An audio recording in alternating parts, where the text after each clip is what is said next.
My name is Ava Bennett. I'm 30 years old, and the day my father decided to celebrate throwing me out of his house, he treated it like a grand opening. I pulled into the driveway to grab my last box and saw a giant vinyl banner stretched across the garage in red block letters. Goodbye, freeloader. Don't come back. The grill was smoking, country music was blasting, and people were laughing like this was some kind of neighborhood holiday. Someone shouted that a 30-year-old woman with no real career should be ashamed for living off her parents. Another voice yelled that my poor family had carried me long enough. Then something smacked the side of my car, a hot dog. Somebody screamed, "There's your last free meal, loser." Even the kids were pointing. I stood there gripping my keys so hard they dug into my palm, and the strangest part was this: nobody there thought they were lying. That was the story they had repeated so many times, they believed it. I didn't argue. I didn't cry. I walked inside, grabbed the last banker's box from the laundry room, came back out, and took one photo of the banner with everybody smiling under it. My father saw me do it and smirked like I was taking a souvenir. I drove away without saying a word. The story my family told everyone was simple and humiliating. I was 30, single after a broken engagement, working from a laptop, living in my dad's house, and supposedly drifting through life while everyone else carried me. But the truth was uglier. I had moved back into my father's place 3 years earlier after his sign company, Bennett Graphics and Install, started falling apart. On the outside, it still looked solid. Behind the scenes, it was bleeding money. Supply costs were up, clients paid late, permit issues delayed jobs, and the company was surviving on fumes and bluffing. What nobody knew was that I was the reason it hadn't collapsed years earlier. I worked remotely as a freelance bid coordinator and operations consultant, helping businesses organize proposals, track deadlines, fix paperwork disasters, and stop contracts from falling apart. It paid well because most people hated that work and were terrible at it. I was good at systems, deadlines, and spotting disasters before they happened. That made me valuable to strangers and invisible to my family. At first, helping my father was temporary. Then one fix turned into 10. I cleaned invoices, corrected permit renewals, fixed sales tax issues, caught bad equipment leases, cleaned receivables, negotiated with suppliers, covered payroll gaps, and quietly paid for software subscriptions, workshop utilities, van insurance reinstatement fees, rush shipping, and vendor deposits when the company was short. My father never introduced me as the woman keeping his business alive. He introduced me as my daughter's figuring some things out right now. He joked about my little computer hobby, then came to me whenever clients got angry or projects started collapsing. He treated my competence like a household appliance. Useful when needed, embarrassing when acknowledged. The rest of the family followed his lead. My younger sister Kelsey learned early that mocking me earned approval. My uncle Dean floated around the company with half work and full excuses. My grandmother Lorraine wrapped every cruelty in scripture and concern. Nobody had to coordinate it. Once the family hierarchy is clear, everyone knows how to perform. What changed wasn't their opinion of me. What changed was that my father started talking like he truly believed he had carried me. He thought because I never invoiced him, the years of labor and hidden money counted as nothing. Then one Friday night, I overheard him in the backyard telling my uncle and a neighbor that he was thinking of giving me 90 days to get out because maybe hitting bottom would finally make a woman out of me. They laughed. My sister laughed too. That was the moment I stopped feeling hurt and started feeling clear. I didn't confront him. I started documenting. People think revenge begins with anger. Mine began with spreadsheets. Because in families like mine, the second you cry, you're unstable. The second you defend yourself, you're dramatic. Evidence was the only language my father couldn't interrupt.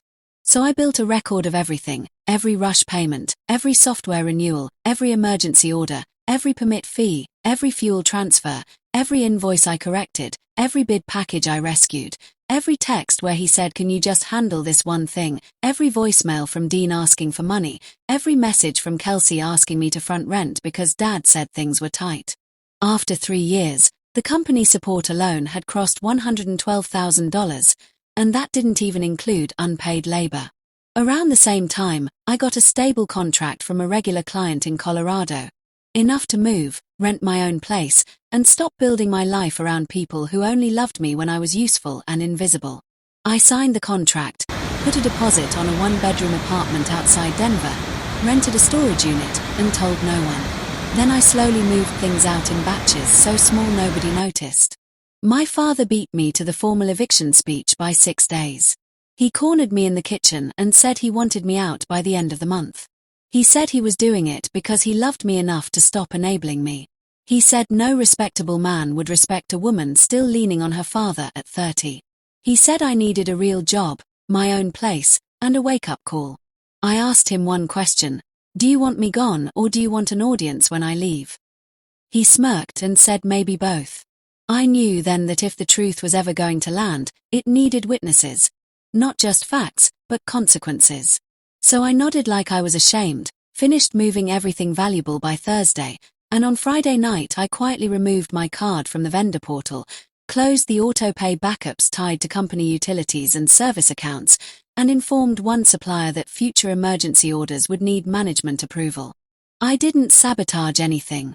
I just stopped protecting them. Then Saturday afternoon, I came back for my last banker's box and walked straight into the barbecue from hell. The banner was hanging over the garage in bright red block letters. Goodbye, freeloader. Don't come back. My Uncle Dean was drunk on the patio. My sister Kelsey stood by the grill filming pieces of the party for social media. And my grandmother Lorraine sat under a patio umbrella wearing that tight little expression she saved for cruelty performed in the name of righteousness. My father, Richard Bennett, wore an apron that said boss of the grill like the universe had personally validated him. He spread his arms when he saw me, like he was welcoming me to my own funeral. I walked inside to the laundry room, where my last box sat with a note on top that read starter kit. Inside were dryer sheets, ramen noodles, a half-used roll of trash bags, and a printed list of apartment complexes in town, as if they were doing charity for a raccoon they'd trapped under the deck. When I came back outside, Dean shouted that my poor mother would be ashamed if she could see what I'd become. My mother had been dead for 9 years. He knew exactly where to stab. Then Kelsey threw the hot dog, and everybody howled. My father said nothing to stop it. That mattered more than the insults. So I put the box in my trunk, lifted my phone, and took the photo. Banner. Grill. Smiles. Witnesses. My father smirked and asked if I was collecting evidence for my therapist. I looked at him and said the first words of the day. No. For later. Then I left. The first 3 days after I moved out, nobody called because they thought they had one. That's how entitlement works. It mistakes absence for surrender right up until the machine starts shaking. The first crack came Monday afternoon when one of my father's municipal clients rejected a permit resubmission because the insurance certificate attached to the file had expired. Normally I would have fixed it before anyone panicked. This time, the email sat untouched until the client copied my father directly and wrote final delay before reassignment. Tuesday, the project management software stopped because the backup card on file was gone and the company card declined. Work orders, install schedules, and notes all went dark. My uncle called 3 times. My sister texted me. Dad says stop being dramatic and log in. Wednesday morning, the workshop got a shut-off warning from the power company, and my father left me a voicemail in that soft, respectful voice he usually saved for pastors and bankers, saying there was some confusion with the utility account. By Thursday, the tone changed completely. Dean sent a rambling voicemail saying he hadn't meant anything at the party and asking if I could please help with the van payment because if the wrap install got cancelled, everyone would suffer. Then Friday came, and Kelsey called crying. She said Dad was in one of his moods, Dean was blaming everybody, Grandma was saying God was punishing the house for pride, and then she finally got to the real point. She needed $600 for rent because Dad had promised to help her, but apparently cash flow was weird, and could I please not make this into a thing? That phrase had followed me for years. Don't make it a thing when Dad borrowed and forgot. Don't make it a thing when Kelsey needed money and never paid it back. My pain was always the thing. Their behavior was just weather. So I sent her one cropped screenshot from my spreadsheet. Just 3 months of line items showing her name, my father's company, and the workshop utility account. Underneath, I wrote, "Since you're interested in contribution." She replied 2 hours later, "What is this?" I answered, "A sample." Saturday morning. My father called 6 times before noon. By the 6th voicemail, all that remained was panic wearing a collared shirt. He begged me to call back, said the vendor account was locked, the workshop power was pending disconnect, and one of the trucks might get pulled because the insurance autopay had bounced. Then he said, "If this is some kind of lesson, okay, lesson learned. Not apology. Not accountability. Just a man discovering that his unpaid infrastructure had feelings." That afternoon, I assembled a packet. 31 clean professional pages. Cover sheet. Timeline. Amounts. Screenshots. Payment references. Separate sections for company support and personal family support. At the top, I wrote, "Since there seems to be confusion regarding who has been financially supporting whom." Then I sent a short, polite message to the same neighborhood and community circles where my father had spent years feeding the freeloader story, and attached the PDF. No rant. No swearing. Just evidence. My phone exploded.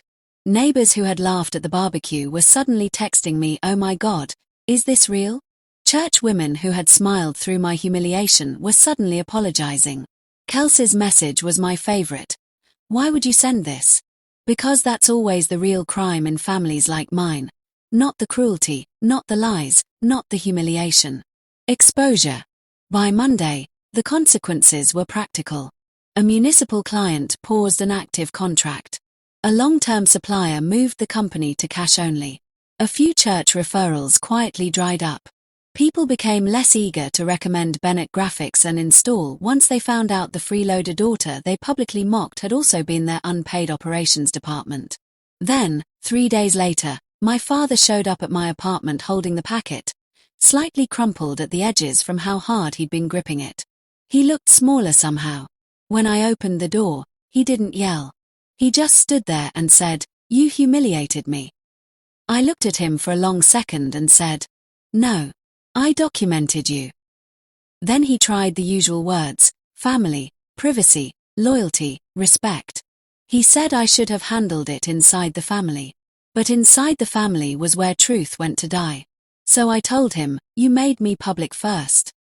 Before he left, he asked one last question, quietly, like he hated himself for needing to ask it. "Can you at least help me fix some of this?" That was the whole relationship in one sentence. Not "Are you okay?" Not "I'm sorry." Just "Can you help me clean up the consequences of my own behavior?" I thought about the banner, the hot dog, the laughter, and the way he had smiled while everyone treated me like garbage. Then I said, "You should ask your freeloader." And I closed the door softly. The company didn't explode overnight. Real consequences are slower than movie revenge. Contracts dried up. Suppliers tightened terms. Internal chaos became visible. Kelsey eventually had to pay her own bills without assuming somebody more responsible would catch her. Dean drifted off when the company stopped being a place he could siphon identity from. Grandma sent me a letter full of Bible verses and exactly zero accountability. My father never truly apologized. Because some people would rather lose everything than tell the truth about themselves. And the weirdest part of revenge isn't the payoff, it's the quiet after. It's realizing you don't feel powerful because they suffered. You feel powerful because you finally stopped volunteering for your own erasure. Being needed is not the same as being loved. And once you learn that, you stop confusing usefulness with belonging. Sometimes karma doesn't look like fire and chaos.